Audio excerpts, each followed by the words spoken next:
শুনছেন সবসময় রেডিও ফুর্তি, আর ঘড়িতে সময় 11:59 শুরু হয়ে গেল ভূত এফএম। এবং ভূত এফএম আপনাদের সবাইকে স্বাগত জানাচ্ছি, আমি রাসেল। আর সেই সাথে আমাদের আরেকজন আছে, আমরা হ্যালো বলি আমার সাথে। জিবরান, প্লিজ ইন্ট্রোডিউস আমাদের গেস্ট। স্পেশাল গেস্ট বলি কেন, 1991-এ যখন আমি ফার্স্ট ব্যান্ড করা শুরু করি, আমার ফার্স্ট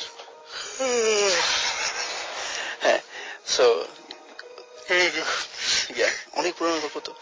সো যখন ফার্স্ট ব্যান্ড করা শুরু করি, আমি আর আমার ফ্রেন্ড রেজওয়ান মিলে আমরা ডেথ রো ফর্ম করেছিলাম আমার ফার্স্ট ব্যান্ড। সো তখন we were together for 5-6 years। তারপর ডেথ রো আবার ও ছেড়ে চলে যায়। তারপর he was the guitarist of the band. So after 14 years আমরা আবার দেখা করি। তো এখন আমরা একটা ছোট প্রজেক্ট কাজ করছি। So let's see, দেখা করার purpose ছিল to help out another friend, যাকে we killed because this served no purpose. Okay, there is one. Hello, I'm here, Buddhist. আমি আসলে এই প্রোগ্রামটা কখনো শুনি নাই, বাট আমাকে জিবরান বলছিল যে এখানে একটা প্রোগ্রাম করো না, নানা রকম ভূতের গল্প নাকি বলতে হয়। তা আমি বললাম যে আমার আসলে ভূতের গল্প তো আমার কাছে যেটা মনে হয় সেটা হচ্ছে রূপকথার গল্পের মতো, বাট আমার কাছে একটা স্টোরি আছে, আমার রিয়েল লাইফ স্টোরি। তা আমি বললাম এটা কি বলা যাবে নাকি এখানে? বলে হ্যাঁ, দ্যাট ইজ অপশন, বলতে পারো। আচ্ছা ঠিক আছে, দেখি আমরা কি এখান থেকে শুরু করতে পারি নাকি? আমি কি বলবো? হ্যাঁ, শিওর শিওর, আমরা শুরু করি। তাও জিবরান যেটা বললো যে 91-এ ওর সাথে আমার ফার্স্ট ইন্ট্রোডিউস হয়, একটা ব্যান্ড ছিল আমাদের ডেথ রো। তো ওই ব্যান্ডের সাথে এই গল্পটা রিলেটেড, লিটল বিট অফ, খুবই ছোট, এটা খুবই না। তো এই গল্পটা যদি 91-এর না, এটা 98-এর। তো যদিও তখন আমি ডেথ রোতে ছিলাম না, তখন আমার একটা ব্যান্ড ছিল স্প্যাঙ্কিং মাঙ্কিজ। তো সেই ব্যান্ডে আবার এখন এখানে আরেকজন আছে সাকিব, তো ও বেস বাজাইতো আর কি, গেস্ট মেম্বার হিসাবে। ওখানে সিরিয়াসলি কিছু ছিল না, বেচারা অনেক কষ্ট দিচ্ছে। যাই হোক, তো ওইটার আমাদের শো ছিল একটা, most probably PG auditorium, right? PG অডিটোরিয়ামের শোটা ছিল। তো গেলাম, আমার ওই শোতে আসার কথা পরের দিন। সো আমি আমার নানার বাড়িতে গেছিলাম, আমার নানি বাড়িটা ছিল নারায়ণগঞ্জ। তো রাতেবেলা আমরা সন্ধ্যার সময় গেছি ওখানে, তো রাত হয়ে গেছে। তো আমার মা বললো যে থাইকা যাও আজকে ওখানে। তো আমি বললাম যে না, আমার ঢাকাতে আসতে হবে, বিকজ পরের দিন আমার শো। আর ড্রাইভার ছিল না আমাদের, কারণ ড্রাইভার চলে গেছে আমাদেরকে রেখে। কারণ প্ল্যান ছিল এরকম যে ড্রাইভার আমাদেরকে এখানে নামাই দিয়ে ড্রাইভার ঢাকায় ব্যাক করবে, পরের দিন সকালে আবার সে আসবে, কারণ ড্রাইভারের বাসা মানুষজন ছিল, সো তাকে বাসায় ব্যাক করতে হবে। তো আম্মু বললো যে ড্রাইভার তো চলে গেল, তুমি তাহলে কিভাবে যাবা? আমি বললাম আম্মু, আমি রাতে বেলা ড্রাইভ করে যেতে পারবো। আম্মুর আবার একটা ধারণা ছিল যে আমি রাতে বেলা, মনে হয় রাতে চোখে দেখি না, তো রাতে আমার চোখে দেখি না। তো যদি আমি কোন চোখে যথেষ্ট ভালো দেখি, কিন্তু তাদের ধারণা যে আমি রাতে চোখে দেখি। আচ্ছা, এনিওয়েজ, তো আমি বললাম না, আমাকে ঢাকাতে আসতেই হবে। বলে না, কালকে সকালে আসো। আর তখন নতুন নতুন শো করতেছি, একটা এক্সাইটমেন্ট যে না, আগে যাবো, সকালে যাবো, সাউন্ড চেক করবো, ওখানে দাঁড়ায় থাকবো অ্যাটলিস্ট। তো সেই কারণে হয়তো বা আমাকে সেদিন রাতেই ব্যাক করতে হবে। তো স্টোরিটা এখান থেকে শুরু। 8:30 বাজে। আম্মু বলো ঠিক আছে, আগে তাড়াতাড়ি খেয়ে ফেলো। তো খেতে খেতে 9টা বেজে গেল, রওনা দিলাম। আর এটা লাকি বলবো না আনলাকি বলবো, রেইনি ওয়েদার ছিল সেদিন। আম্মু, আমার মা আমাকে আরো মানা করছিল যে না, বের হয়েও না, রেইনি ওয়েদার। আর আরেকটা প্রবলেম ছিল, আমাদের ওই সময় যে গাড়িটা ছিল টয়োটা করোলা ডিএক্স, এসি ছিল না গাড়ির মধ্যে। তো সবাই বোধহয় জানে যে এয়ার কন্ডিশন না থাকলে গাড়িতে একটা প্রবলেম হয়, যখন বৃষ্টি হয় তখন গ্লাস যখন উঠায় রাখা হয় অনেক ফগ হয় গাড়ির মধ্যে। এইটা আরেকটা প্রবলেম ছিল। তো আমার ধারণা ছিল যে রেইনি ওয়েদার, হয়তো বা বৃষ্টিটা আসবে না, একটা ঝড় ওয়েদার থাকবে। তো একেবারে বাবা আমার অমতেই বের হয়ে গেলাম নারায়ণগঞ্জ থেকে। তা এমনিও নানি বাড়িতে গেলে সাধারণত সবাই থাকতে চায়, কিন্তু আমার পরের দিন শো, আসতেই হবে ঢাকায়। তো রওনা দিয়ে দিলাম। একটা প্রবলেম যেটা হলো ফার্স্টে, সেটা হচ্ছে আমি যখন গাড়িটা স্টার্ট করলাম, আমার কাছে মনে হলো আল্লাহকে আমার মনে হয় আমার উপর চেতে গেল যে তুমি কেন রওনা দিচ্ছ। বৃষ্টি অন করে দিল। আচ্ছা, বৃষ্টি শুরু হয়ে গেল, সাথে সাথে আমার গাড়ি গ্লাস উঠাই দিতে হলো।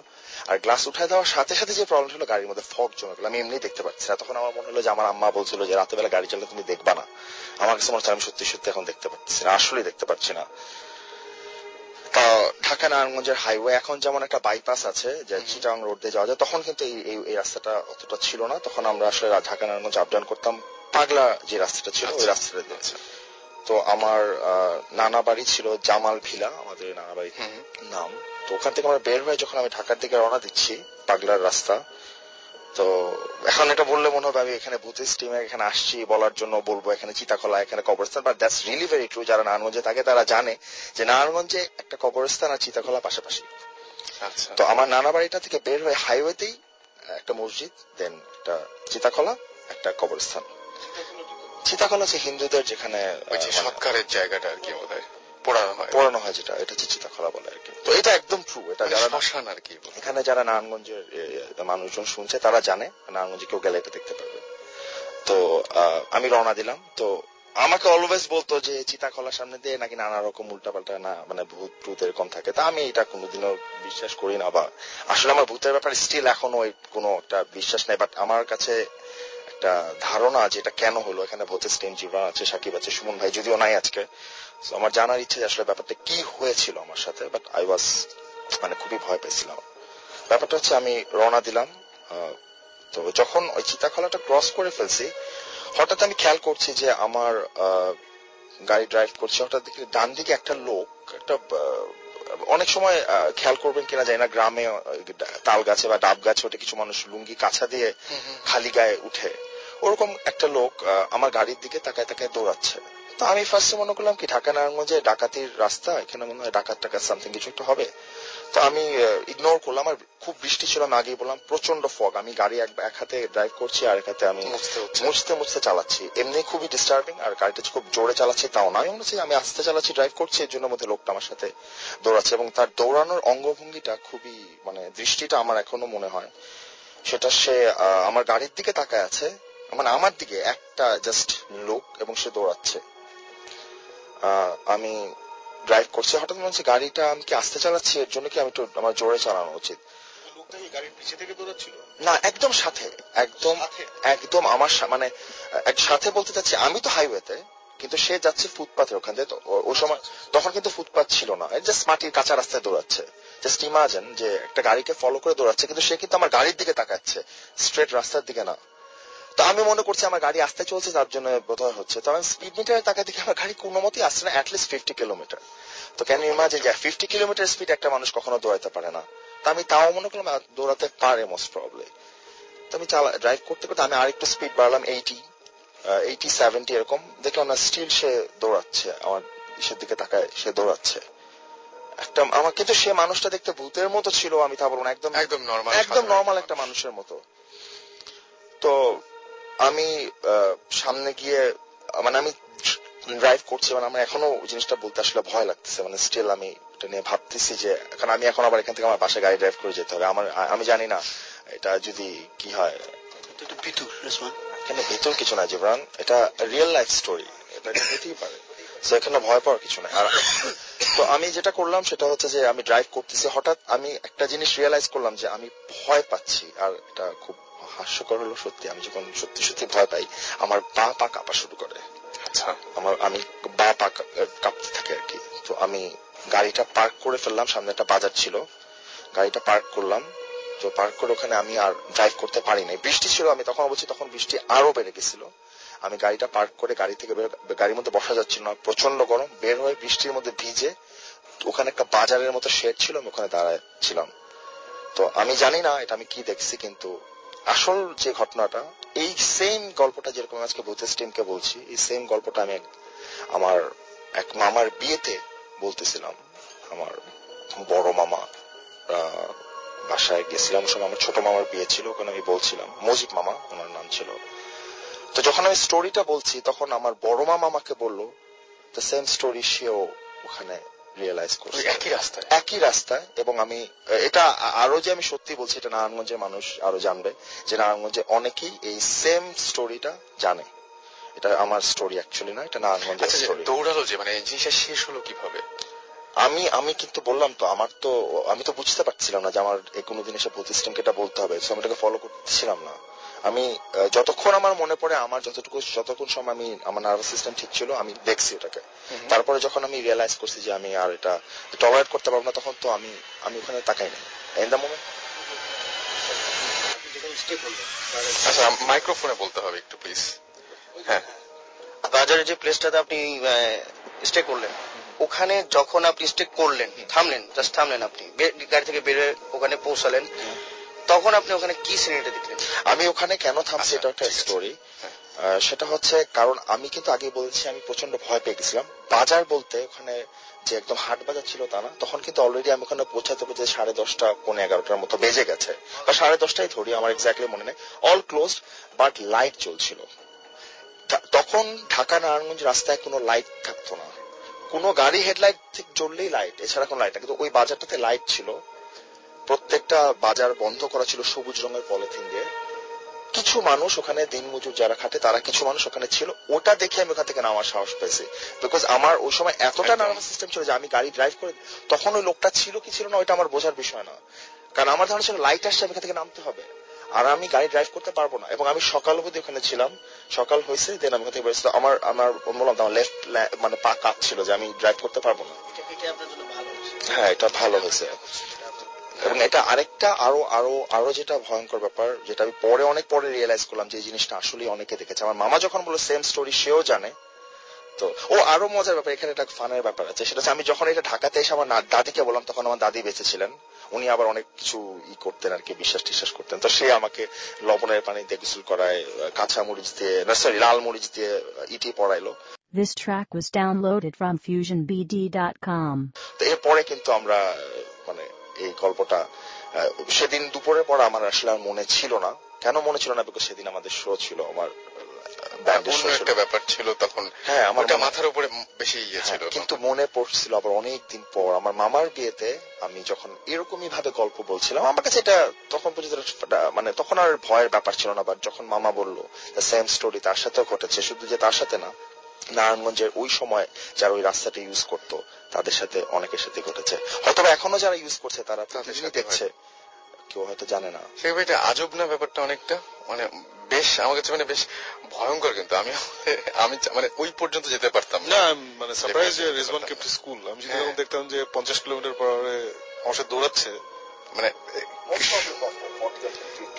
কোনোভাবে সম্ভব না। এরপরে ড্রাইভ করে যে ওই পর্যন্ত গেছেন, এটা অনেক বড় একটা ব্যাপার আসলে। জোশ স্টোরি।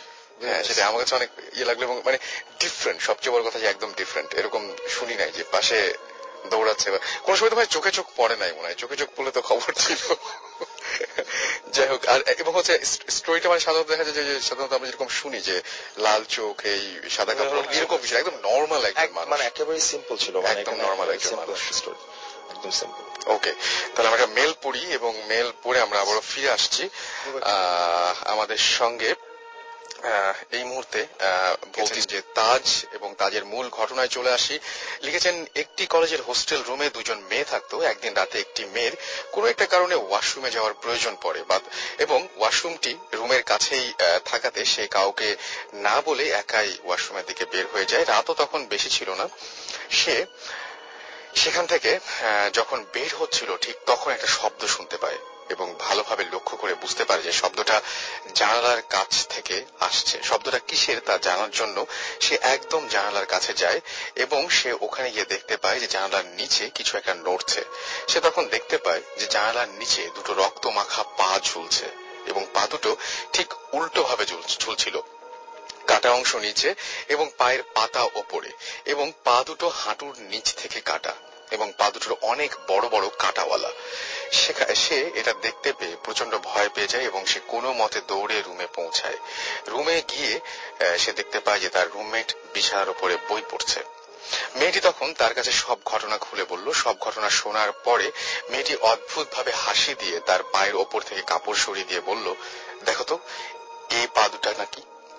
মেয়েটি তখন দেখলো যে বাথরুমে সে যে দুটো পা দেখেছিল ঠিক সে দুটো পাই তার রুমমেটের পায়ের স্থানে, এবং সে এটি দেখতে পেয়ে সেখানে অজ্ঞান হয়ে যায়। তার যখন হুঁশ আসে তখন সে দেখতে পায় তার চারপাশে সেই রুমমেট সহ আরো অনেকে বসে আছে। তাদের কাছে সব খুলে বলার পর রুমমেট বিস্ময়ের সাথে বলে যে সে, অর্থাৎ মেয়েটি যখন রুম থেকে বের হয় ঠিক তখন তার রুমমেটও একই একটি বই আনার জন্য রুম থেকে বের হয়। অর্থাৎ তার রুমমেট, সে যখন ওয়াশরুমের দিকে গেল তার রুমমেটও বই আনার জন্য রুমের বাইরে চলে গেছিল এবং বইটি এনে রুমে প্রবেশ করার সময় সে দেখে মেয়েটি মেঝেতে পড়ে আছে। এই অবস্থা দেখে সে তাড়াতাড়ি হোস্টেলের অন্য সবাইকে ডেকে আনে। সো এই ছিল ঘটনা। নাম্বারে আমি চলে যাবো, একটা ঘটনায় চলে যাই না। আরেকটা ঘটনায় চলে যাই। ওকে, আমাদের সঙ্গে প্রথম যিনি আছেন গেস্ট, তার সাথে একটু আমরা কথা বলি। আপনার নামটা আমাকে একটু বলবেন। Hello listeners, this is Zico from Gulshan. Okay, so ইকো, আপনার তো বেশ কিছু ঘটনা আছে এবং সেই ঘটনা থেকে কোনটা আমরা আগে শুনছি কোনটা? আসলে ঘটনা তো সবগুলো আপনাকে বাইরে শোনানো হয়নি। তো ফার্স্টে আমার নিজের সাথে যেটা হয়েছে সেটা আপনি বলতে চান? ওকে, বেসিক্যালি আমার সাথে যে ঘটনাটা ঘটছে, আমার সাথে মানে 3টার মতো ঘটনা ঘটছিল, বাট কোনোটাই আমি বলবো না যে কোনো হরর ঘটনা, আচ্ছা, অথবা সামথিং লাইক মানে কোনো ভূত আসছে আমার সামনে, এরকম কিছু না। ফার্স্ট যেটা ঘটনা বলবো সেটা হচ্ছে, আমি জায়গার নাম উল্লেখ করতেছি না, সেটা হলো কিছুদিন আগে বলতে কি লাস্ট 2-3 এপিসোড আগে সুমন ভাইরা আসছিলেন যখন, তখন তারা বলছিলেন তারা একটা জায়গায় গিয়েছিলেন যেখানে তারা 2-3 তলা নিচে চলে গেছিলেন, যেখানে জিবরান ভাইয়ের অনেক জ্বর ছিল, রাইট? তো ওইখানে আমি আমার দেশের বাড়ি ওখানেই, মানে আশেপাশেই। তো আজকে থেকে 2-3 বছর আগে আমি ওখানে গিয়েছিলাম, মানে আমি মাঝে মাঝেই যাই, বাট 2-3 বছর আগে গিয়েছিলাম যে আমি নিচে দেখবো যে কি আছে। তো আমার সাথে এটা না শোনার আগে এমনিতে গিয়েছিলেন? মানে আমরা জানতাম যে ওইখানে মানে আচ্ছা, মানে প্রচলিত ব্যাপারটা জানতেন আপনারা?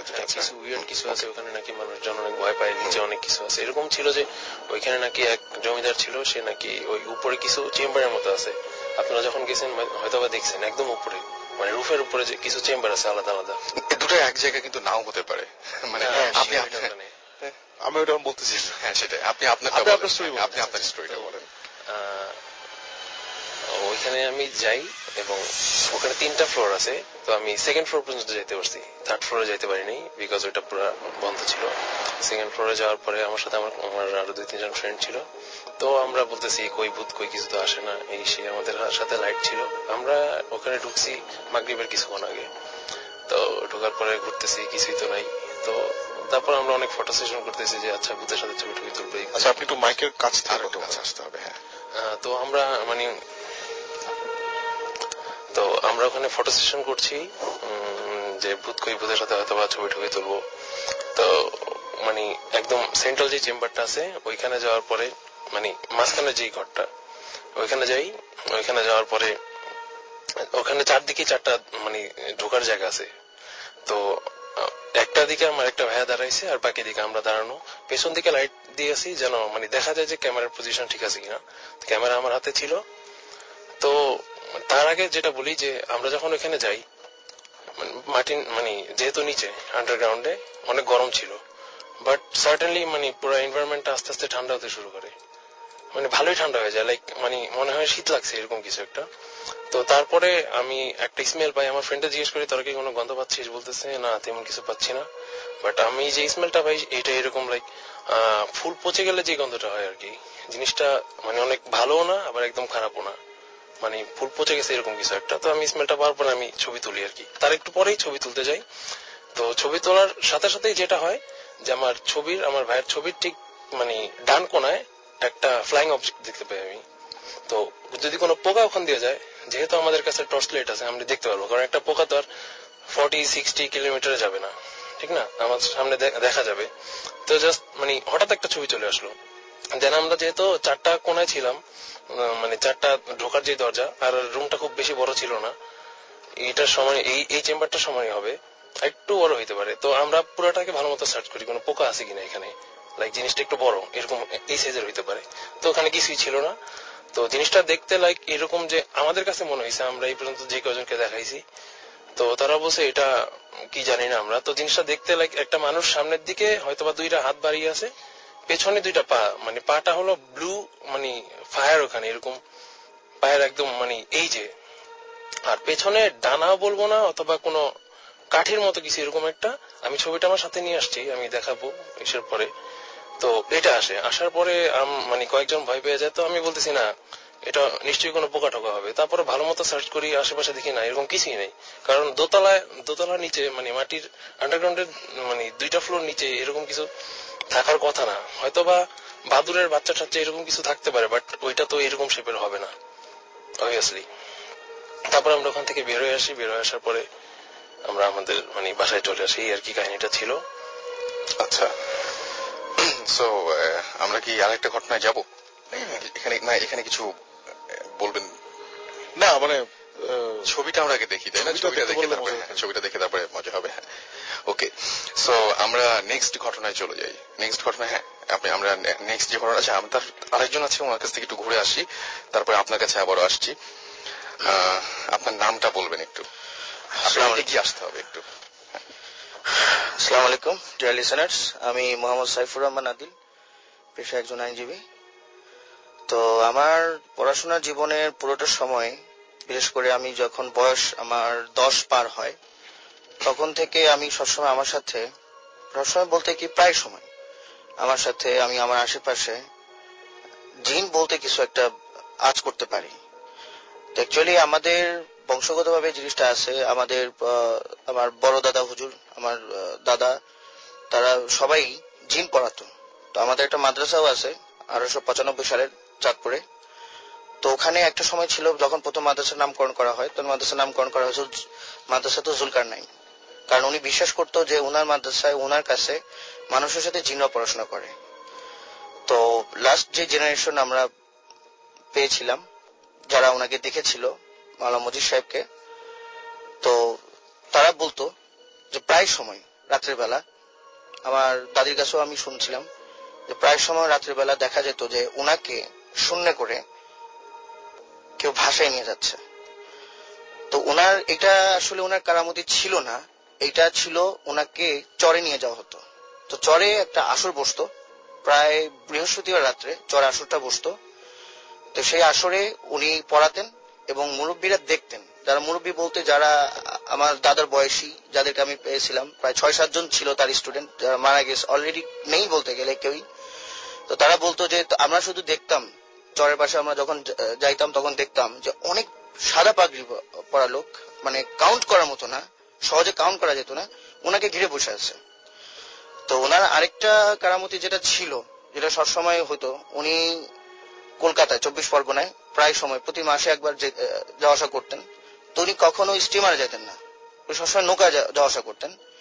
এবং অবাক্যর বিষয় হচ্ছে ওনাকে প্রায় সময় বিভিন্ন ঘাটে মাঝি ছাড়া নৌকা চলতে দেখা যেত। তো একটা সময় ওনার ইন্তেকালের পরে এই জিনিসটা একটু কমে আসে। তো আমি এরপরে আমার দাদার সময় বা আমার ফাদারের কাছ থেকে তেমন কিছু শুনতে পাই নাই। আমার ফাদার কোনো সময় আসলে বলতো না, কিন্তু আমার সাথে যখন হলো তখন আমার ফাদারকে দেখলাম একটু সিরিয়াস হলো উনি। আমার খুব আতর ইউজ করার অভ্যাস ছিল। তো আতর ইউজ করার অভ্যাসটা এত চরম মাত্রায় যে আমি কখনো কখনো মানে একসাথে 2-3টা ফ্লেভার শরীরে বিভিন্ন জায়গায় আমি মাখতাম। একটা সময় দেখা গেল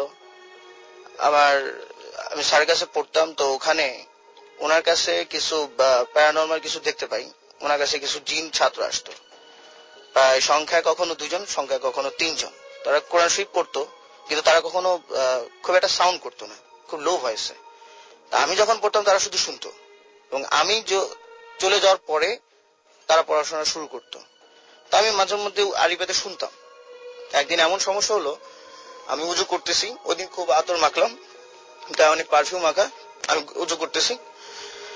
উজু করার সময় পিছন থেকে কেউ যেন আমাকে পানি মারলো তো মারলো, আমার পুরো শরীর ভিজে গেছে। অ্যাকচুয়ালি পিছন থেকে যদি পানি মারা হয়, নিশ্চয়ই সামনে পেট বা তার নিচে অংশ কিন্তু ভিজবে না, কিন্তু আমার ক্ষেত্রে কি হলো, আমার পুরো শরীরটা পানিতে ভিজে গেল। আমি পিছন থেকে তাকালাম, কিন্তু কোনো পানি দেখলাম না, কারণ যেখান থেকে পানিটা মারছে সেখান থেকে অ্যাটলিস্ট 2-3 ফোঁটা পানি থাকতো, সেখান থেকে কোনো পানি নেই। আমি আন্দাজ করতে পারতেছিলাম যে পানিটা হয়তো 1 ফিট দূর থেকে মারা হয়েছে, কিন্তু আমি বুঝতে পারতেছিলাম না আমি কি করব। আমি তাকালাম আশেপাশে, কিছুক্ষণ পর দেখলাম আমি উঠে যখন নামাজের দিকে গেলাম, নামাজের দিকে যেতে যেতে আমি দেখলাম যে আমার শরীর পুরো শুকিয়ে গেছে এবং খুব জ্বর আসলো। আমার বাসায় চলে গেলাম, 1 সপ্তাহ জ্বরে ভুগলাম। তারপর আমি আমার স্যারকে জানাই ঘটনাটা। তখন আমার স্যার বললো যে আমার এই আতর ইউজ করার বিষয়টাতে ওরা আকৃষ্ট হয়ে গেছে, এবং আমাকে দাড়ি না উঠা পর্যন্ত, উনি যেটা বললো যে দাড়ি না উঠা পর্যন্ত আতর ইউজ করা বন্ধ করে দিতে। আচ্ছা, আপনি একবার কোন একটা জিন বা কিছু একটা দেখেছিলেন সেটা বলেন। হ্যাঁ, সেটা হচ্ছে আমার বিয়ে হয় 31 ডিসেম্বর। তো বিয়ের পরের দিন সকালবেলা, বিয়ের পরের দিন আপনি স্টুডেন্ট লাইফে একটা দেখেছিলেন। স্টুডেন্ট লাইফে আসলে এটা জিন ছিল কিনা আমি এখন পর্যন্ত শিওর না, বাট আমার কাছে সন্দেহ হচ্ছে। ঘটনাটা ঘটছে এরকম যে আমি হোস্টেলে থাকতাম, মাদ্রাসা হোস্টেলে। তখন ওয়াজ মাহফিল হচ্ছিল মাহফিলের সময় আমাদের বাধ্যতামূলক ছিল যে রাতের বেলা মাহফিলে থাকতে হবে। তো আমরা ছিলাম, তা আমাদের মধ্যে থেকে 2টা স্টুডেন্ট ওরা টয়লেটে গেল, মানে মসজিদ থেকে বেরোয়। অ্যাকচুয়ালি ওদের আসলে পড়ানোর ইচ্ছা ছিল, তো ওরা গেল। তো ছিল এই জায়গাটা এরকম যে টয়লেটে যাওয়ার আগে একটা হাউস ছিল আমাদের। হাউসটা এখন নেই অবশ্য, ওখানে হাউস ছিল। সে হাউসের ডিপটা ছিল আপনার প্রায় 20 ফিট ডিপ ছিল। প্রায় 3000 লিটার পানি সব মানে হাউসটা ধরতো বলতে গেলে। তা আমি যখন যাই তখন অ্যাকচুয়ালি হাউসে কল বন্ধ থাকার কথা, তখন হাউসের কলটা দেখি বন্ধ। আমি আপনাকে যেটা বলতে বলছি যে ঘটনাটা সেটা আমি একটু বলি। আপনি আমাকে একটু আগে বাইরে বলেছিলেন যেটা, সেটা হচ্ছে যে আপনি পড়তে গিয়ে তখন আপনি কোন একজনকে সেটা হচ্ছে প্রথম দিন যেদিন আমি আমার স্যারের কাছে আমি জিন দেখতে পাই প্রথম দিন। সেদিন আমি তখন ক্লাস 10-এ উঠবো, 9 থেকে 10-এ 2001-2010-এর মাঝামাঝি শীতের সময়। তো দেখলাম যে 2টা লোক আসলো। তো স্যার বের হয়ে গেল, রুম থেকে বের হয়ে গেল, 2টা লোক আসলো। তো লোক 2টা মুখ ঢাকা বলতে কি আসলে অ্যাকচুয়ালি ওখানে পুরুষ মানুষ বলতে আমি আর স্যার। আর লোক 2টা কিন্তু পুরুষ ছিল, মানে তাদের বিহেভ, চাল চলন, তাদের কথা শুনতে পাচ্ছিলাম না, কিন্তু তাদের বিহেভে বোঝা যাচ্ছিল যে পুরুষ মানুষ। কিন্তু পুরুষ মানুষ কিন্তু তাদের মানে মাথায় যে চাদরটা মানে রুমাল দেওয়া ছিল, রুমালটা প্রায় বুক পর্যন্ত, চেহারা দেখা যাচ্ছিল না। এবং তারা যখন রুমে ঢুকলো, স্যার তখন আমাকে ইশারা করলো রুম থেকে বের হয়ে যাওয়ার। তো যখন আমি বের হয়ে যাবো তখন অ্যাকচুয়ালি বের হতে ইচ্ছে করতেছিল না, কারণ তখনও আমার ভিতরে মানে পারফিউমের নেশাটা খুব বেশি কাজ করতো। তো আমি দেখলাম, যেটা মানে অনুভব করলাম, রুমটা খুব মানে কমফোর্টেবল একটা ওয়েদার আসলো রুমের ভিতরে, যদিও খুব গরম। রুমটা একদম ঠান্ডা এবং এত সাংঘাতিক রকম মানে গাঢ় গন্ধ ওদের মানে দুজনের গা থেকে আসতেছিল। কারণ স্যারের গায়ে কোনো পারফিউম ছিল না, ওদের গায়ে খুব গাঢ় গন্ধ ছিল, খুব গাঢ়, মানে গন্ধে বলতে গেলে একরকম নেশা হয়ে যাওয়ার মতো। তো পরবর্তীতে আসলে প্রথমে যে ঘটনাটা আমি বলছিলাম যে পানি মারা হয়েছিল আমাকে, পরবর্তীতে আমি স্যারের কাছে জানার পর আমি জানতে পারি যে ওরাই ছিল। ওরা চাচ্ছে, ওরা মানে পছন্দ করতো না কোনো মানুষ পারফিউম গায়ে দিয়ে কোনো মানুষ চলাফেরা করবে, এটা পছন্দ করতো না। এবং ওরা যেখানে যাইতো সেখানে কোনো পারফিউম কোনো মানুষ ইউজ করলে ওরা সমস্যা করতো। ওকে,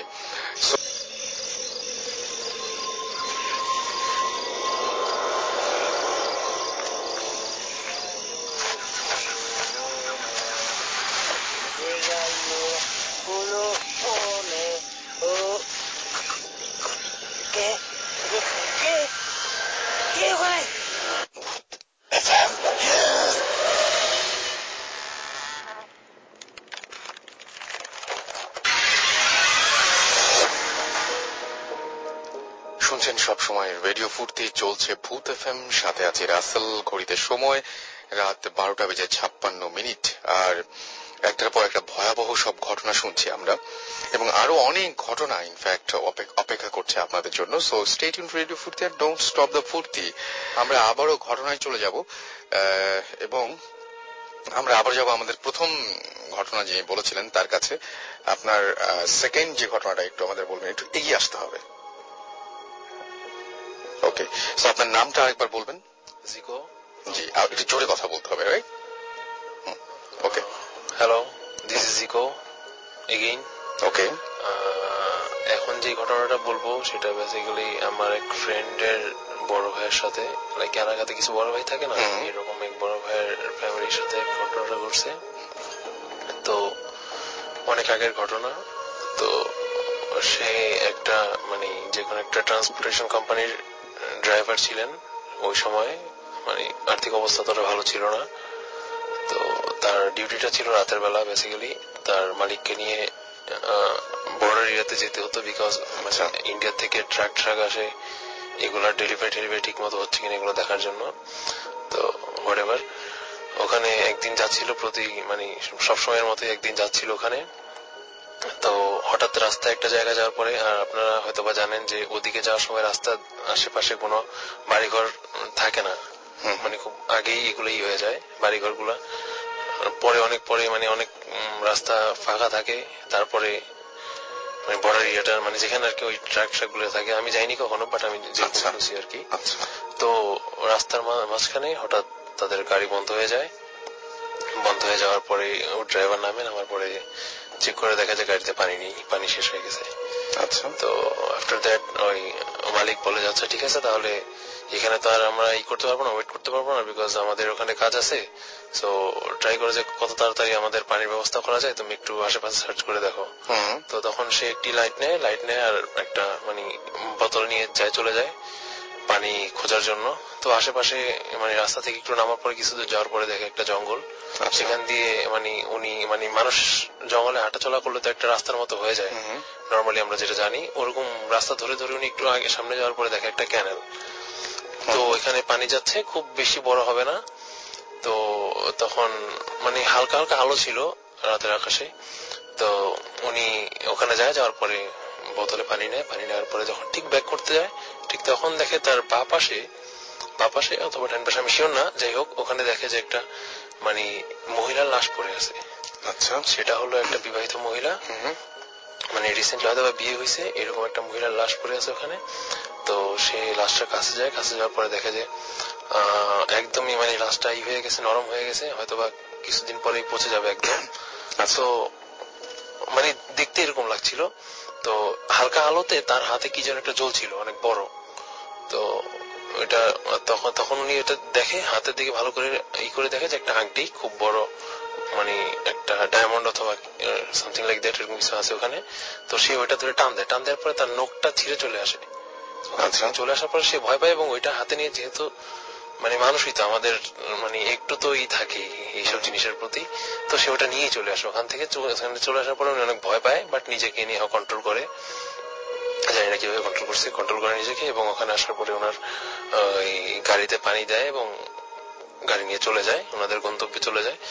তো তারপরে যেটা হয় যে তারপরে ওই সময়, এটা যেহেতু আজকে থেকে প্রায় 40 বছর হইতে পারে, এরকম 35-40 বছর আগের ঘটনা। তো ওই সময় উনি ওইটা সেল করে একটা ভালো অ্যামাউন্টই পায় এবং এটা দিয়ে ফার্দার বিজনেস করে। আচ্ছা, তো আস্তে আস্তে তার ওরকম একটা মোটামুটি বিজনেস হয়ে যায়। এবং যেহেতু সে একজন এক্সপিরিয়েন্স ড্রাইভার ছিলেন, বিকজ অফ দ্যাট সে পরে কি করে, তার নিজের প্রয়োজনে যখন যেতে হতো ওইসব জায়গায়, যেহেতু তার বিজনেসটা সেম, সে নিজেই গাড়ি ড্রাইভ করে যেত। আর হয়তোবা সে এটা এনজয় করতো, বিকজ তার এত বছরের একটা এক্সপিরিয়েন্স। তো সে নিজেই যেত। তো তার অনেক বছর পরে যখন মানে এটা হবে 2000 এর একটু আগে, This track was downloaded from FusionBD.com. তো ওই সময় সে যাচ্ছে অ্যাজ ইউজুয়াল তার একটা কাজে রাতের বেলা। আর যেহেতু সে আগে তারই ছিল, তার মানে কোনো প্রবলেম হয় না রাতের বেলা যাচ্ছে। তো হঠাৎ করে তার গাড়ির আবার সেম প্রবলেমটা দেখা দেয়, মানে গাড়ি থেমে যায় ওইখানে। তো গাড়ি থেমে যাওয়ার কারণে উনি আবার গাড়ি চেক করার পরে দেখে গাড়িতে পানি নেই। আচ্ছা, এট দ্য মিন টাইম তার মনে পড়ে যায় যে এরকম কিছু তার সাথে আগেও হয়েছিল এবং জায়গাটা তার কাছে মানে পরিচিত লাগছে। তো সে তখন ওখানে মানে করে, তার মানে আগে যেই মানে যতটুকু মেমোরি ছিল যে এরকম কিছু হতে পারে, তো উনি ওই রাস্তা দিয়ে যায় এবং যাওয়ার পরে আসলে ক্যানেলটা পায় আবারও সেকেন্ড টাইমের মতো। সেকেন্ড টাইম পাওয়ার পরে ওখানে যে পানি নেওয়ার পরে উনি যখন ব্যাক করতে যায়, ঠিক তখনই দেখে ওখানে একটা লাল ওইরকম শাড়ি পরে একটা মানে মানে মানে নতুন বউ যেরকম আর কি, ওইরকম মানে একজন মেয়ে দাঁড়িয়ে আছে ওখানে। আচ্ছা, দাঁড়িয়ে আছে উনি ভয় পেয়ে যায় ওখানে, যে তুমি কে, এখানে তুমি কি করতেছো? তখন মহিলা বলে যে তুমি আমাকে চিনতে পারো নাই। পরে উনি বলে কে তুমি, আমি তোমাকে চিনি না। পরে বলে মানে ওনার মেয়েটার আঙ্গুলটা নাকি তখন দেখায় যে তুমি যেটা নিয়ে গেছো এরকম কিছু। এটা দেখার পরে সে ওখানে চিৎকার করে এবং দৌড়ে চলে আসার পরে গাড়িতে ঢুকতে পারছে, মানে এরকম এই অবস্থায় সে মানে ওখানেই করে সেন্সলেস হয়ে যায়। আচ্ছা, সেন্সলেস হয়ে যাওয়ার পরে সকালে হয়তো মানুষজন তাকে পাওয়ার পরে তাকে বাসায় পৌঁছে দেয় এনিহাউ। দেন সে মানে বাসায় আসার পরে অনেকদিন অসুস্থ ছিল, লাস্ট পর্যন্ত সে সার্ভাইভ করতে পারেনি, মারাই গেছে। অলরাইট, সো এই ছিল ঘটনা, রাইট জিকো? ওকে, এটা ছিল জিকোর ঘটনা। তার আগে আমরা আরো একটা ঘটনা শুনে আসি এবং এখন যার সাথে আমরা ঘটনাটা শেয়ার করব, শুরুতে আপনার নামটা একটু বলবেন। হাই লিসেনার্স, আমি তানভীর মাসুদ ইয়ান, আমি বিবিএ পড়ছি নর্থ সাউথ ইউনিভার্সিটিতে। ওকে, আমি যেটা বলবো এটা হচ্ছে আমার দাদার একটা স্টোরি নিয়ে। উনি ফজর নামাজের টাইমে একবার আমাদের গ্রামের বাড়িতে উনি মসজিদে, আপনার সঙ্গে তো আরো একজন আছেন, তাহলে সেও থাকলে বোধহয় সুবিধা হয়, তাই না? আচ্ছা, বলেন। আমার লিসেনার্স, আমি অয়ন, আমি ঢাকা সিটি কলেজে ফার্স্ট ইয়ার পড়ছি। ওকে। ওকে, তো দাদা একবার ফজর নামাজের সময় উনি বাড়ি থেকে বের হয়ে মসজিদে যাচ্ছিলেন। তো অজু করার পর উনি মসজিদে যখন যাবেন তখন আমাদের বাড়ি থেকে একটু দূরে দেখলেন দক্ষিণ সাইডের দিকে একটা শেপ দাঁড়ায় আছে, জাস্ট একটা মহিলার মতো লাগছে, মানে শেপটা এমন ভাবে যে ওটা একটা মহিলা এটা বোঝা যাচ্ছে, কিন্তু জিনিসটা অ্যাকচুয়ালি কি ওটা বোঝা যায় না। তো দাদা এত ভোরে এখনো আজান দেয় নাই, এত টাইমটা অ্যাকচুয়ালি ছিল তখন আপনার 4:30-4টা এরকম মধ্যে, এখনো আজান দেয় নাই, এটা কি এখানে দাঁড়ায় আছে। তো দাদা কিউরিওসিটি উনি গেলেন ওই জায়গায়, এবং যতই সামনে যাচ্ছিলেন ততই মানে ওই জিনিসটা পেছাচ্ছিল, মানে একটু উনি এক পা দেয়। আসলে তখন স্পষ্ট না যে এটা কি সত্যি কোনো মেয়ে নাকি ছায়া। তো দাদা যাচ্ছিলেন, একটা সময় যায় ওই জিনিসটা যেটাই হোক ওইটা একটা গাছের সামনে গিয়ে ওটা অদৃশ্য হয়ে গেল, জাস্ট ওখানেই, মানে ওকে আর দেখা গেল না। দাদা হঠাৎ কি ব্যাপার, এটা কোথায় গেল ওটা কিছু বুঝে না, কিন্তু ওই ওনার একটা হাসির শব্দ শুনলেন। এখন ওটা দেখার জন্য উনি হাসিটা কোত্থেকে আসছে, জাস্ট উনি হাসিটা উপর থেকে আসছে, গাছের উপর থেকে। এখন দেখলেন এবং ওই জিনিসটা ওনার গাছের উপরে দাঁড়ায় আছে, মানে গাছের থেকে গাছের যে আগাটা তার চেয়ে কিছুটা উচ্চতা সেটা ফ্লো করছে, দাঁড়াচ্ছে না, মানে ওখানে ফ্লো করছে, ওইটাই বোঝাচ্ছে। এখন দাদা ওই জিনিসটা দেখে উনি ওটার মানে খুব ওয়ার্ড একটা হাসি ছিল। তো দাদা কিন্তু উনি বুড়ো মানুষ, এত শখ উনি সহ্য করতে পারে নাই, উনি ওখানে অজ্ঞান হয়ে পড়ে গেলে। তো ওদিকে ফজর নামাজ তো হয়ে গেছে, ফজর নামাজের পর ওখানে স্থানীয় মুসল্লি ইমাম সহ যারা মানে যে যার বাড়িতে চলে যাচ্ছিল, তো যাওয়ার সময় দেখে ওই আমার দাদা ওখানে মানে অজ্ঞান হয়ে পড়ে আছেন। তো ওনাকে যেহেতু চিনেন, ওনারা আমাদের বাড়িতে নিয়ে আসলেন, বাড়িতে আনার পরে ট্রিটমেন্ট মানে খুব সকালবেলা ওনার জ্ঞান ফিরলো, তারপর বললো যে কি হয়েছে, তো উনি বললেন এরকম অবস্থা, কিন্তু ওনার অ্যাকচুয়ালি ট্রিটমেন্ট মানে বলার পরে উনি খুব অসুস্থ অবস্থা ছিলেন, ওনার মানে এরকম সেন্সেস ছিল না। তখন স্থানীয় একজন বড় হুজুরকে আনালো, তো উনি যা বললো যে এটা একটা মানে কিছু একটা মানে খারাপ জিন টাইপের, এটা ওনার উপর হয়েছে, বাট এটা চিন্তা করার আজানের সময় সে কি সেখানে আসছিল, তো ঠিক সেই সময় কি ওনাকে পেয়ে গেছিল জিনিসটা এরকম, কিন্তু ওটা আবার ছেড়েও দিছে দাদা, কিন্তু ওটার এফেক্টটা দাদার উপর ছিল কয়েকটা, তারপর উনি সুস্থ হয়ে গেছে। ওকে, সো আপনার একটা ঘটনা আছে তাই না?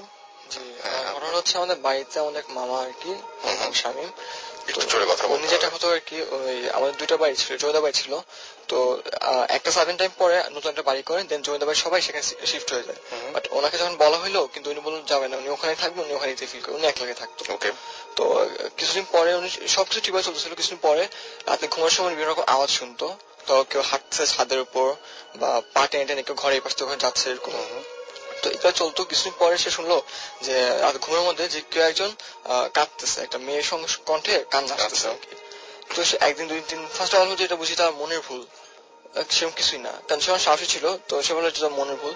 পরে একদিন সে সত্যি এই জিনিসটা দেখলো আর কি, যে একদিন জানলা খোলা ছিল, তো সে দেখলো একটা মেয়ে জানলার বাইরে গ্রিল ধরে দাঁড়ায় আছে, তার চুলগুলো আর কি উঠতেছে, তো এই লম্বা চুলের কারণে ভাবাইছে যে সেটা হয়তো মেয়ে হইতে পারে। পরে আর কি জিনিসটা উনি তাকাইছে জিনিসের দিকে, ওইটাও আমাদের তাকে আছে। একটা সময় পর যখন যাবে জিনিসটা যে ফেস করতে, ঠিক তখন জিনিস অদৃশ্য হয়ে গেল। আচ্ছা, দেন তারপর সেদিনের জন্য শেষ হয়ে গেল। তারপর কিছুদিন পরে যেটা হলো, সেটা ওই কান্না আওয়াজটা আবার শোনা যাচ্ছিল, রাতে ঘুমাতে পারতো না, কেউ একজন ওর মাথা কাছে আসে কাঁদতো আর কি। উইয়ার্ড আওয়াজ, মানে এটা কান্নাও বলা যাবে না, মানে এটা রাতের মধ্যে ভয় পাওয়ার জন্য যথেষ্ট, কিন্তু উনি সাহসী মানুষ, তাও ওনার মানে এটা। আর সবচেয়ে বড় যে কথা, যে ঘরের মধ্যে উনি একলা, তো ওনার মনে হচ্ছে দোতলায় কেউ হাঁটতেছে, পায়ে আওয়াজ আসতো, আর মাঝে মধ্যে একটা গ্লাস ভাঙতেছে, বাট যখন উঠে গিয়ে দেখলো সেখানে গ্লাসের মতো কিছু ছিল না। তো পরে আর কি উনি এক হুজুরের কাছে গেল, তো ওখানে বললো আর কি যে ঘরের উপর ঘরের দোষ আছে, অথবা ওনার উপর কিছু সমস্যা আছে, এটা উনি ওই হুজুর এখানে আসলে বুঝতে পারবে না।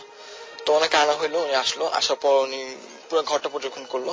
কবে যেটা বুঝলো যে উনি কোনোভাবে ওনার সাথে জিনিসটা ঘরের ভিতরে ঢুকছে, আর সেটা অনেক ডিস্টার্ব করতেছে, যে এই জন্য যে উনি কোন একটা কারণে ওই জিনিসটাকে ডিস্টার্ব করছিল আর কি, ওই পাওয়ারটা ডিস্টার্ব করছিল, সেই জন্য আর কি ওইটা ওনার কাছে আসছে আর কি। পরে ওনাকে এক ধরনের তাবিজ দেওয়া হলো, যেটা সবসময় গলায় পরে রাখতো, দেন তারপর ওই তাবিজের কারণে চলে গেছে, আর সেটা খুব বেশি গড়ায় না জিনিসটা। ওকে, সো এই ছিল ঘটনা। অলরাইট,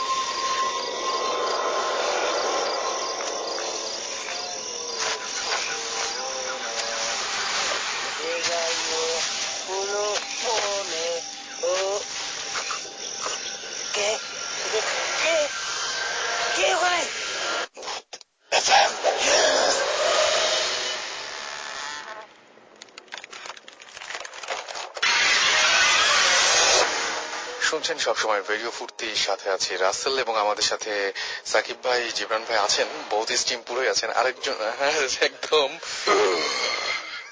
ওকে। এখন ঘটনায় চলে যাই। সাকিব ভাই, কি ঘটনাটা কি রেজওয়ানের কোন ঘটনা আছে? ওকে, রেজওয়ান এখন একটা ঘটনা। ফাইন, ওকে। এটা আসলে আমার গল্প না, আর আমার গল্প যদি এটা হয়তো আমি আসলে এটা বলতাম না। আচ্ছা, কারণ এখানে একটা ঘটনা আসলে একটু অন্যরকম। তো আমার একটা ফ্রেন্ড ছিল মুনায়েদ, জিবরানও চেনা, জিবরানের ফ্রেন্ড।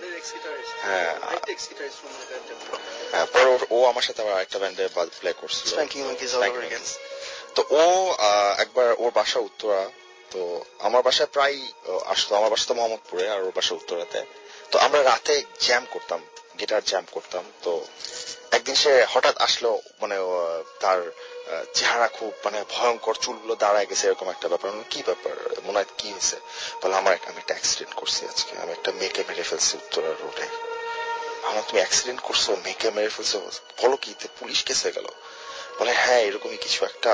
তো কি করবো এখন? আমি তাহলে আগে চলো তোমার গাড়িটা সার্চ করি, তুমি অ্যাক্সিডেন্ট করছো, তোমার তো দেখতে হবে, রক্ত রক্ত লেগে আছে, ঠিক করতে হবে। কে দেখলাম কোনো রক্ত রক্ত কিছুই লেগে নাই, কিছুই না, কোনো কিছুই না। পরে উত্তরা রোডেও খবর না হলো, আসলো কেন, আসলে পরে কোনো অ্যাক্সিডেন্ট হয়েছিল কিনা কিছু, তো কিছুই আসলে হয় নাই। কিন্তু মুনায়েত আমাকে যে গল্পটা বললো, আর আমি একটা কথা বলবো, কিন্তু খুব সত্যি কথা বলে, যে এটা তুমি জানো, সাধারণত মিথ্যা কথা বলতো না। সাধারণত মিথ্যা কথা বলতো, বাট এখন বলো। না না না, আমার মনে হয় না এটা মিথ্যা কথা ছিল, কারণ আমি ওকে নিজের চোখে দেখছি, যে মানে ফেশিয়াল এক্সপ্রেশন ছিল, যেটা একটা ভয়ঙ্কর অবস্থা। সে আসলে ভয় পেয়েছিল, মানে একটা অ্যাক্সিডেন্ট করলে মানুষের যেরকম নার্ভাস হয়, সেরকম একটা জিনিস ছিল। তো ও আমাকে বললো যে সে আসতেছে ঢাকা উত্তরা রোডে, কিন্তু যে একটা রেল ক্রসিং আছে, যে যেটাতে ইসে চলে যায়, যে এখন মানে বসুন্ধরার দিকে যে ওই জায়গাটাতে। তো ও দেখলো যে হঠাৎ করে 3টা মেয়ে রাত্রে 12টার দিকে, প্রথমে মনে হয় রাত 12টার সময় 3টা মেয়ে তো রাস্তা পার হওয়ার কথা না, আর তো অনেক উঁচা আইল্যান্ড। বললেন আমি দেখলাম 3টা মেয়ে রাস্তা হঠাৎ করে আমার সামনে আসলো, আমি তাদের উপর দিয়ে চলে গেলাম গাড়ি নিয়ে। তো এটা একটা পরে আসলে ওটা কোনো কিছু ছিল না, কিছুই হয় নাই। তো আমার ধারণা ছিল সেটা একটা ভূত। আমি বললাম যে একটা ভূত, তো তুমি ভূতের হাতে পড়ছো। এরপর থেকে মুনায়েদা রাতের বেলা কখনো ঢাকা উত্তর রোডে গাড়ি চালাতো না। এটা হচ্ছে ওই রাস্তাটা নিয়ে অনেক মনে আছে, ও কিন্তু ঢাকা উত্তর রোডে রাতে গাড়ি ড্রাইভ করতো না, কারণ আমি ওকে বলছিলাম এটা ভূত ছিল, আর কোনো কিছু সন্ধ্যার সময় চলে আসবো, দ্যাটস ইট। হ্যাঁ, এটা ভূত ছিল। সাইকেল চালায় দিনের বেলা। ওই রাস্তা নিয়ে আসলে অনেক ঘটনা আছে, স্পেশালি ওই স্পটটাতে, একদম ওই স্পটটাতে। তা আমি আসলে সাউন্ড নিয়ে কাজ করি, তো আমি একটা জিনিস জানি যে দেখবেন অনেক সময় হরর মুভিগুলোতে কিন্তু সাধারণত মানে যদি সাউন্ড মিউট করে দিই, তাহলে কিন্তু অনেক হরর কোনো মানে ভূতের কোনো সিন থাকলে কিন্তু ভয় লাগে না, কারণ ওই সাউন্ড ফ্রিকোয়েন্সিটা কিন্তু অনেক কিছু, ইভেন অনেক সময় সাইলেন্ট থাকে তবুও কিন্তু করে, কারণ আসলে হিউম্যান নেচার কিন্তু 16 হার্টস এর নিচে আসলে শোনে না, কিন্তু 16 হার্টস এর নিচে যদি কোনো ভাইব্রেশন দেওয়া যায়, সেটা কিন্তু মানুষ নার্ভাস সিস্টেমে কিন্তু ফিল করে যে সামথিং। আমার ধারণা যেসব জায়গায় মানুষ এই ধরনের ভূত টুত দেখে, আসলে আমি তো ভূত বিশ্বাস করি না, জিবরান সাকিব আমাকে মারবে, কিন্তু আমার ধারণা ওইসব জায়গায় তো এই ধরনের সাকিব মারবে না, ডেফিনেটলি। আচ্ছা, জিবরান মারবে, তা আমার ধারণা মারবো না, ও তো আমি বিশ্বাস করি না। আমি বলি আমার ধারণা ওইসব জায়গাতে কোনো ফ্রিকোয়েন্সি থাকে, এরকম কিছু হয়তো বা এটার scientific explanation. Thank you professor Rezwan মূল্যবান বক্তব্যের জন্য। আচ্ছা, আমি এখানে দেখলাম অনেক মানুষ অনেক ভূত, অনেক ধরনের নতুন ভূত, পুরান ভূত, মামদ ভূত, তারপর দুঃখী ভূত, অনেক ভূত SMS পাচ্ছে। সব ভূতের কাছে আমার একটা রিকোয়েস্ট, আমার একটা ফ্রেন্ড আমাকে বলছে যে আমাকে একটা গরু কিনে দিবে এবার কোরবানিতে, একটা গরু, মানে আমি গরিব তো, আমার টাকা পয়সা নেই, সে আমাকে বলছে একটা গরু কিনে দেবে। যদি আমাকে সে গরুটা কিনে না দেয়, প্লিজ সব ভূত যেন তার উপরে ভর করে, এটা আমার একটা রিকোয়েস্ট। প্লিজ ভূতগুলা আমাকে একটু হেল্প করো এটার জন্য। What a request. গরু কেনার জন্য রেজওয়ান তো গাড়িটা বিক্রি করে দিই, গরু হয়ে যাবে। না, মুনাদের স্টোরি আমি জানতাম না, বাট ওই অ্যাজ রাসেল ওয়াজ সেইং, ওই রাস্তায় অনেক ওই ঘটনা আছে, lot of people have had experience. আমি একটা জিনিস খালি সাকিব ভাই দেখেছি ওই রাস্তাতে, যতদিন আমি, আমার ম্যাক্সিমাম আত্মীয় স্বজন সবাই উত্তরাতেই থাকে, তো যতবারই আমি ওই রাস্তা দেখেছি, আমি একদমই সত্যি, আপনি জানি, আমি দেখি যে গাড়ির কাঁচ বা কোনো একটা কাঁচটা যেরকম ভাঙা পড়ে থাকে, মানে এটা রেগুলার হয় যে কাঁচ টাচ কিছু একটা পড়ে আছে, ওই ঠিক মানে এয়ারপোর্টের কাছাকাছি একটা জায়গায় এরকম জায়গায় আমি কিন্তু মাঝে মাঝে দেখি এটা। এটা এখন সুমন এখন ভাই তো অনেক আমার- ভিড় বেড়ে গেছে, so এখন প্রবাবলি এসব কমে গেছে। আগে তো অনেক জনমানুষ ছিল, আগে তো ডিভাইডারই ছিল না, এখন তো হিউজ ছিল না, ইয়ে ছিল না। রাস রেস করা হতো। আমাদের স্টোরিতে আসি, আমাদের কোনটা সো কল্ড এক্সপেরিয়েন্স, আমার তোর যেটা হয়েছিল রোমান্টিক। রোমান্টিক আমাদের বেসিক্যালি এটা জাস্ট লাস্ট উইকের ঘটনা, লাস্ট উইক লাস্ট উইকের ঘটনা, না লাস্ট উইকের আগের উইক, লাস্ট উইকের আগের উইক। কারণ last week we discovered something else. আচ্ছা যাই হোক, এই 1-2 সপ্তাহ আগের কথা। তো ঘটনাটা ঘটছে আমাদের বাসাতেই। আমি তো এখন ভর্তি সেট কোয়ার্টারই আছি, কারণ আমাদের এডিটিং চলছে, সাউন্ডের কাজ চলছে। সো জিবরান আসছে, তো উইকেন্ড ছিল, সো উইকেন্ডে জিবরান আসছে। তো রাতেবেলা অর্থিনী অ্যালবাম রেকর্ডিং হচ্ছে, হেভি ফুটতে হচ্ছে, সেই হেনতেন কোয়ার্টারে। তো নতুন যে মুভিটা বের হচ্ছে গ্রিন ল্যান্টার্ন, জিবরান ওটা দেখে নেই, ওটা সে ডিভিডি নিয়ে আসছে, সো আমরা ওটা দেখবো। ফাইন, তো আমরা মুভি ছাড়ছি অ্যারাউন্ড 3:30-4 রাত, ফ্রাইডে রাত ছিল প্রবলেম ছেড়ে। তো আমরা মুভিটি দেখলাম। তো দেখে বিভিন্ন কারণে মুভির অনেক কিছু আমাদের পছন্দ হয়নি, অনেক কিছু এনজয় করেছি, অনেক কিছু পছন্দ হয়নি। তুমুল ডিসকাশন এটা নিয়ে, কারণ we are big comic fans. তো গ্রিন ল্যান্টার্ন কোথায় কি পড়ছে, সেই ধরনের মুভি ভালো হয় নাই, ক্যাপ্টেন আমেরিকা ভালো হয় নাই, এগুলো বহুত কিছু নিয়ে অনেক সব ধুয়ে ফেলতেছি আমরা আর কি, সব ফাটাই ফেলতেছি। এরকম করতে করতে করতে তখন বাজে 7টা আর কি, হেভি কথা বলছি। তো আমরা এমন ভাবে বসেছিলাম, মানে আমি তুমি যেভাবে এখন বসেছি এরকম ফেসিং, মানে মুখোমুখি টাইপের। সো জিবরান বসেছিল বিছানার উপর, আমি বসেছিলাম আমার একটা টেবিলের পাশে চেয়ার আছে, চেয়ারে। আর আমাদের দুজনেরই সামনে হচ্ছে টিভিটা, মানে সামনে অ্যাজ ইন মুখোমুখি তাকালে এক সাইডে টিভিটা আর কি, প্যারালালি আমাদের টিভিটা আছে, মানে ঘুরে তাকালেই টিভি আর কি, এরকম। সো টিভি থেকে আমাদের দূরত্ব হবে সে 5 ফিট ম্যাক্স, এর বেশি না। আচ্ছা, সো আমরা কথা বলছি তো সাডেনলি সামথিং হ্যাপেন্ড। আচ্ছা, তখন বাজে 7টা, সকাল ভোরবেলা, হ্যাঁ সকাল 7টা বাজে। Something happened. তো আমার ব্রেন এটা রেজিস্টার করছে যে সামথিং হ্যাপেন্ড। জিবরান আমাকে কি জানি বলছিল, আঙুল তুলে আমার দিকে পয়েন্ট করে বলছি, সাকিব কি জানি এটা এভাবে বলতেছে আর কি। তা আমিও খুব শুনতেছি, মাথা নাড়তেছি। Something happened, my brain register যে একটা জিনিস হয়েছে কিন্তু এটা সম্ভব না, সো ইগনোর ইট। আচ্ছা, সো আমি এটা ইগনোর করছি। আমি জিবরান তোমার দিকে যেভাবে তাকিয়েছি ওই জিবরান দিয়ে তাকিয়েছি। জিবরান কথা বলতেছে, বলতে বলতে ও কি জানি বলতে বলতে হঠাৎ করে আঙুল তুলে জাস্ট থেমে গেল। আচ্ছা, থেমে গেলে তারপরে সে যেই জায়গাটায় ওই জিনিসটা হয়েছে ওইদিকে পয়েন্ট করছে, পয়েন্ট করে বলছে কি, আচ্ছা না থাক। আচ্ছা, বুঝছো, উনিও নোটিস করছে। হ্যাঁ, সে এই করে, মানে ওরও ব্রেনের প্রবলেম হচ্ছিল যে এটা কি হলো, এটা কি দেখছি নাকি না, আচ্ছা ঘটনাটা কি হলো।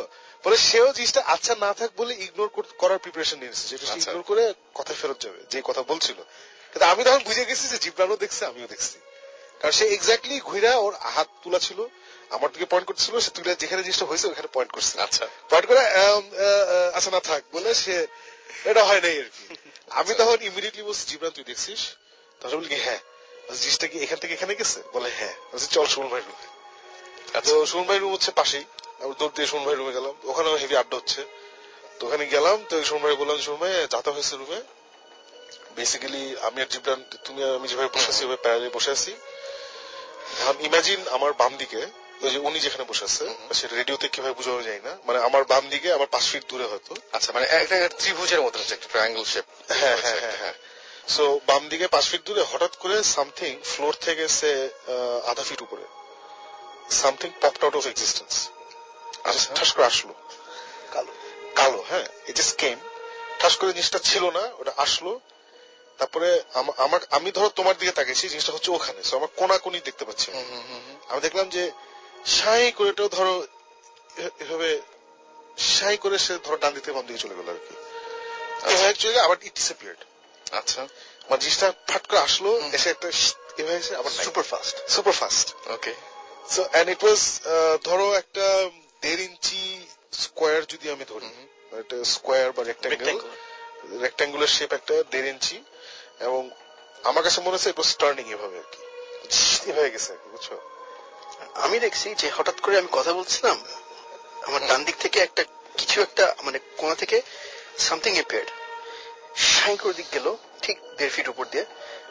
আমি মানে আমার মনে হচ্ছিল যে আই স ইট, বাট আমি এটা কি আমি মানে রেজিস্টার করব, মানে আমি কি ভুলে বুঝাবো আপনি ওই যে মানে জাস্ট এটা ভুল হতে পারে এরকম কোনো কিছু আমি ভুল দেখছি ও ও করে ডিসিশন নিয়ে নিছে মানে আমি তো কথা বলছিলাম না সো আমার ডিসিশন নেওয়াটা হ্যাঁ এক্সটার্নাল হয় না ইন্টারনাল হচ্ছে আমি কথা শুনতেছি এক্সাইটেড হয়ে মানে আর সে তো কথা বলতেছিল কথা মাঝখানে এটা কি হলো আচ্ছা কথা বলছিল তখন হ্যাঁ সে তো কথা বলতেছে বলতে বলতে টাইমা ওইদিকে পয়েন্ট করে আচ্ছা না থাক এটা বাদ আর হচ্ছে কি আমি মানে প্যাশন মানে আমরা দুজনেই খুব passionate so basically it was a rectangular thing black it appeared out of nowhere আমার টিভির নিচে ঠাস করে আসলো এসে শাই করে গিয়ে আবার চলে গেছে এবং আমরা we got very excited about it because আমরা অনেক বছর আগে প্রায় 5-6 বছর আগে আমরা জিবরানের জমিদার বাড়িতে করটিয়া ওখানে পান্নি ফ্যামিলির জমিদার বাড়ি আছে ওখানে আমরা গেছিলাম পান্নি ওখানে I had a similar experience with another friend of mine and আমি একটা জায়গায় বসেছি এভাবেই প্যারালালি বসেছিলাম এক্স্যাক্টলি আপনি অনেক শুরুর দিকে একবার এই কথাটা বলেছিলেন অনেক আগে বলেছিলাম একদম প্রথম দিকে ওখানে যেটা হয়েছিল ওখানে জিনিসটা আরো ছোট ছিল এবং আমার চোখের সামনে দিয়ে গেছে মানে চশমা যদি পরে থাকি চশমার এই সাইড থেকে এই সাইডে ডান চোখ থেকে বাম চোখ একদম ইট অ্যাপিয়ার্ড হিয়ার হয়ে গিয়ে আবার নাই আচ্ছা সো তখনও কিন্তু আমার ব্রেন জিনিসটা রেজিস্টার করে বলছে যে এটা হয় নাই সেটা তুমি এটা নিয়ে কথা বলো না এবং আমি তখনও এটা নিয়ে কথা বলি নাই তখন আমার ফ্রেন্ড আমাকে বলছিল যে তুই কিছু দেখছিস তখন আমি রেসপন্ড করছি হ্যাঁ I just saw something did you see something অবশ্যই হ্যাঁ আই স সামথিং তারপরে উই কম্পেয়ার্ড নোটস এন্ড বের হলো যে আমরা একটা স্কোয়ার শেপ একটা কোত্থেকে এগুলো পোকা না পোকা হলে বোঝা যায় so same with me and Jibran so আমরা তারপরে ঘরটা খুঁজলাম যে এটা কি বড় পোকা ছিল নাকি ওজ এটা তেলা পোকা বা এনিথিং এলস আমরা খুঁজে টুজি কিছুই পাইনি সো এটা আবার সুমন ভাই রিসেন্টলি একটা ঘটনা বলেছিল ইনফ্যাক্ট লাস্ট টাইম আমরা এখানে আসছিলাম যে জিন টিন নিয়ে জিন appeared and claim to be somebody else right একদম সো তখন থেকে আমাদের আশেপাশে এসব অ্যাক্টিভিটি বেড়ে গেছে so this is just another example আর কি এবং আপনি ওই শেপটাই মানে সেকেন্ড টাইম দেখলেন ওই শেপটাই এবং জিবরান ফার্স্ট টাইম দেখে নাই যখন এটা করটিয়াতে হয়েছিল তখন সেটা দেখে নাই এন্ড জিবরান ইনফ্যাক্ট আজ পর্যন্ত হ্যাঁ আমি মানে এরকম ফিজিক্যাল ম্যানিফেস্টেশন আমি লাইফে দেখিনি আমি পোল্টারগাইজ অ্যাক্টিভিটি দেখেছি যেগুলো জিনিস উঠতে এগুলো হতে আমি দেখেছি কিন্তু অ্যাজ ফার এজ এই মানে ফিজিক্যাল সামথিং হচ্ছে সো আমি কথা বলতে এত এক্সাইটেড ছিলাম ওটা দেখে আমি মানে ব্রেইন আমি কি মানে did you have something in your room মানে সাকিব কি বলবো আবার গালি খাবো উল্টা বলে সাকিব তো সেকেন্ডে কথা ধরে আমার তারপর যেটা হলো এটা নিয়ে আমরা হেভি এক্সাইটেড হয়ে তো আর ঘুম টুম তো প্রশ্ন উঠে না সকাল 7টা বাজে তখন তো সবাই 7টার সময় মানে এটাই হচ্ছে সবচেয়ে মজার ব্যাপার যে আমরা তো সবসময় ভাবি যে আজান পড়ে গেছে সূর্য উঠে গেছে তো এখন সো এখানে উই গট আ মেসেজ যে না মানে maybe it has nothing to do with night or day I don't know এটা শুনতে এটা অবভিয়াসলি এটা ভয়ের স্টোরি না এটা উদ্দেশ্য না যে মানুষকে ভয় পাওয়ানো জিনিসটা was very very very weird না ট্রু ভেরি ট্রু যে এটা মানে আসলে অনেক উইয়ার্ড মানে আমি যদি জিবরান যদি তখন ওই হাতটা এভাবে ডান দিকে না সরতো মানে ও কথার মাঝখানে যে না থেমে যেত সারা জীবন বলতে আমি এটা বলতামই না এবং আমার এটা second time in my life এটা হইলো যে এইরকম একটা ঘটনা ঘটছে এবং জাস্ট বিকজ আরেকজন রেসপন্ড করছে দেখে আমি মানে এটা নিয়ে কথা বলছি সো আমি বলতাম না কিন্তু হ্যাঁ জিবরানকে যদি আমি তখন না বলতাম যে জিবরান তুই কিছু দেখছিস তো সেও বলতো না কারণ সে একদমই না ও আচ্ছা না থাক বলো এটা ডিসমিস করে দিচ্ছে যেটা হইতেই পারে না কারণ চোখের সামনে একটা জিনিস তো হঠাৎ করে অ্যাপিয়ার করবে না আর আবার একটা ডিসটেন্স গিয়ে এটা আবার ডিসঅ্যাপিয়ার করবে আর এটা পপ আপের মতো উঠছে এক্স্যাক্টলি পপ আপের মতো এই জাস্ট স্ক্রিন আসলো এসে এভাবে গিয়ে নাই আর আমি ওর হচ্ছে কি টেবিলটা ছিল তো টেবিলটা ক্রস করে একটা ওয়াল ওর বাথরুমে আচ্ছা আমি ক্লিয়ার ভিউ অফ বাথরুম ডোর ওয়াল সবকিছু দেখছি ঠিক ওইখানে যে গায়েব মানে ওয়ালের কাছে যে মানে যদি ওয়ালের সাথে লাগতো বাড়িতে কিছু না space of this much distance মানে 6 ইঞ্চ নাই সো আমার রেজিস্টার করে আমি মানে পুরো আমি ইগনোর করছি না ঠিক আছে উল্টা পাল্টা আমার মাইন্ড প্লেইং ট্রিক্স জীবনে বলতাম না তারপরে মজা হয়েছে আমি তো তারপরে নার্সাস থেকে 8টার সময় ঘুমিয়ে গেছি জিবরানও ঘুমাতে পারিনি আর সারাদিন চিন্তা করছি যে এটা কি দেখলাম এটার ইমপ্লিকেশন কি আমরা আসলে কি করতেছি ভৌতিস চললো এর না করি অনেক কথা হচ্ছে এটা নিয়ে 2 রাত ঘুমাইতে পারিনি কারণ অনেকদিন মানে আমি দেখিনি তো কোনো সময় so this was my first মানে ফিজিক্যাল আপনি ফিল করতে পারেন সবচেয়ে বেশি এটা তো সত্যি হ্যাঁ মানে বললাম তো আমি যাই না মানে এখানে কোনো ফিলিং টিলিং ছিল না, কোনো ফিলিং নাই, মানে কোনো টাইমই পাওয়া যায় না, তার আগেই দেখা গেছে it just appeared and আমরা তবে খুঁজছি লাইক তেলাপোকা হ্যান্ড, আমি ওই দিন রাতে ফাটায় ওষুধ দিছি যাতে তেলাপোকা, আমার রুমে তেলাপোকাই নেই, সারপ্রাইজিং ইনফ্যাক্ট কিছুই নাই তো। হ্যাঁ মানে there's nothing there, খুব মানে ওই বাসায় পেস্ট কন্ট্রোল খুব ভালো, মশা আছে এখানে, মশা তো এত বড় হয় না, মশা অত বড় হবে না, বড় হয় না, সো 1.5 ইঞ্চি বড় কি হতে পারে, তেলাপোকা বড় একটা পোকা, বাট পোকার ফ্লাইটের একটা প্যাটার্ন থাকে, এত ফাস্ট যায় না তো কোনো পোকা। না আমি বলছি যে কোন পোকা আই নো দ্যাট এত ফাস্ট যায়, মানে ওই এক সেকেন্ডের মধ্যে আমার কয়টা জিনিস মাথায় ঘুরছে, এটা থান্ডার ক্যাটস পোকা, হ্যাঁ থান্ডার ক্যাট না পোকা দেখলাম না সামথিং লাইক মানে just I left everything to একদম সত্যি। তবে আজকের মতো এখানেই শেষ করছি, এন্ড আপনারা সবাই ভালো থাকবেন, আর সারা রাত যে সমস্ত ঘটনা শুনবেন সেই সমস্ত ঘটনা নিয়ে মোটেও চিন্তা করবেন না, তাহলে রাত্রে ঘুম হারাম হয়ে যাবে। আগামী সপ্তাহে আবার কথা হবে, সবাই ভালো থাকুন, সুস্থ থাকুন, সুন্দর থাকুন, মোস্ট ইম্পর্টেন্টলি ফুর্তিতে থাকুন।